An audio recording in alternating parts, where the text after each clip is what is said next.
মহাভাৰত বুলি ক'লেই আমাৰ মনত পৰে সেই সোণালী দিনবোৰলৈ যেতিয়া আমি সকলোৱে একেলগে বহি টেলিভিছনৰ পৰ্দাত মহাভাৰত চাই আছিলোঁ। পঞ্চম বেদ খ্যাত মহাভাৰতত ভীষ্মৰ প্ৰতিজ্ঞা, কৰ্ণৰ ত্যাগ, শকুনিৰ কূটনীতি, ভগৱান শ্ৰীকৃষ্ণৰ গীতাৰ সাৰৰ পৰা আৰম্ভ কৰি কুৰুক্ষেত্ৰ মহাসমৰলৈকে সকলো কাহিনী বা ঘটনাই আমাৰ সকলোৰে মনত এক ৰেখাপাতৰ অংকন কৰে। কিন্তু আমি টেলিভিছনৰ পৰ্দাত দেখা বা কোনো গ্ৰন্থত পঢ়িবলৈ পোৱা এই কথা বা কাহিনীসমূহৰ উপৰিও মহাভাৰতৰ এনে কিছুমান ৰহস্য সোমাই আছে যিসমূহ আপুনি জানিলে আচৰিত হৈ পৰিব। যদি আপুনি মহাভাৰতৰ এই ৰহস্যকেইটাৰ বিষয়ে জানিব বিচাৰিছে তেন্তে আজিৰ ভিডিঅ'টি শেষলৈকে চাব।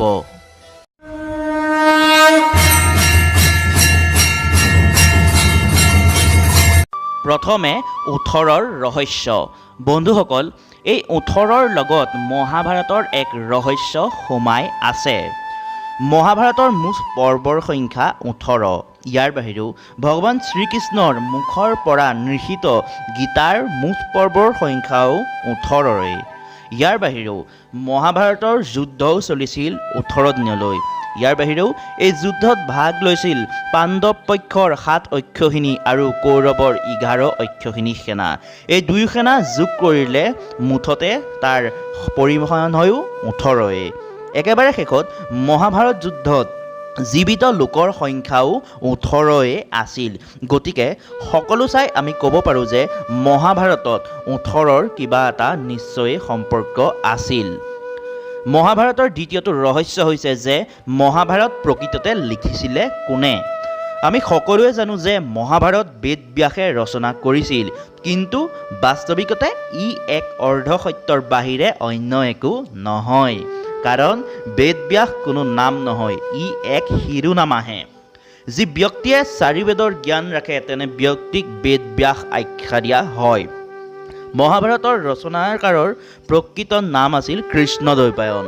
উল্লেখনীয় যে কৃষ্ণদ্বৈপায়নৰ শৰীৰৰ বৰণ ভগৱান শ্ৰীকৃষ্ণৰ দৰেই আছিল। মহাভাৰতৰ তৃতীয়টো ৰহস্য বা সত্য এয়া যে মহাভাৰত যুদ্ধত ভাৰতবৰ্ষৰ বাহিৰৰ দেশ যেনে গ্ৰীক, ৰোম আৰু আমেৰিকাৰ সৈন্যইও ভাগ লৈছিল। ইয়াৰ বাহিৰেও যৱন দেশৰ সৈন্যও এই মহাযুদ্ধত অংশ লৈছিল। সেয়েহে আমি এই দিশৰ পৰা চাই মহাভাৰত যুদ্ধক প্ৰথমখন বিশ্বযুদ্ধ বুলিও ক'ব পাৰোঁ। তৃতীয়টো ৰহস্য বা সত্য হৈছে যে মহাভাৰতৰ যুদ্ধত প্ৰথমবাৰৰ বাবে পৰমাণু বোমাৰ ব্যৱহাৰ হোৱাটো। সিন্ধু উপত্যকা সভ্যতাৰ মহেঞ্জোদাৰো চহৰত খনন কাৰ্যৰ ফলত এনে কিছুমান নৰকংকাল পোৱা গৈছিল য'ত ৰেডিয়েশ্যনৰ প্ৰভাৱ পোৱা গৈছে। কোৱা হয় যে পৃথিৱীত সৰ্বপ্ৰথম পৰমাণু বোমা বা ব্ৰহ্মাস্ত্ৰ অশ্বত্থামায়ে নিক্ষেপ কৰিছিল। চতুৰ্থতে অশ্বত্থামা বৰ্তমান সময়তো জীয়াই থকাৰ ৰহস্য। অশ্বত্থামা আছিল গুৰু দ্ৰোণাচাৰ্যৰ পুত্ৰ। অশ্বত্থামাই ব্ৰহ্মাস্ত্ৰ প্ৰয়োগ কৰাৰ বাবে ভগৱান শ্ৰীকৃষ্ণই তেওঁক অমৰতাৰ অভিশাপ দিছিল। বহু লোকে আজিকো প্ৰতি অশ্বত্থামাক বিভিন্ন স্থানত দেখাৰ দাবী কৰে। ইয়াৰ বাহিৰেও অশ্বত্থামাই কোনো শিৱ মন্দিৰত নিশা পূজা কৰা বুলি কিছু লোকেও ক'ব বিচাৰে। বন্ধুসকল, এইসমূহেই আছিল মহাভাৰতৰ সেই ৰহস্য যাৰ বিষয়ে আজি পৰ্যন্ত হয়তো আপুনি জ্ঞাত নাছিল। যদি ভিডিঅ'টো চাই আপোনালোকে ভাল পালে তেন্তে লাইক, কমেণ্ট আৰু শ্বেয়াৰ কৰিবলৈ নাপাহৰিব।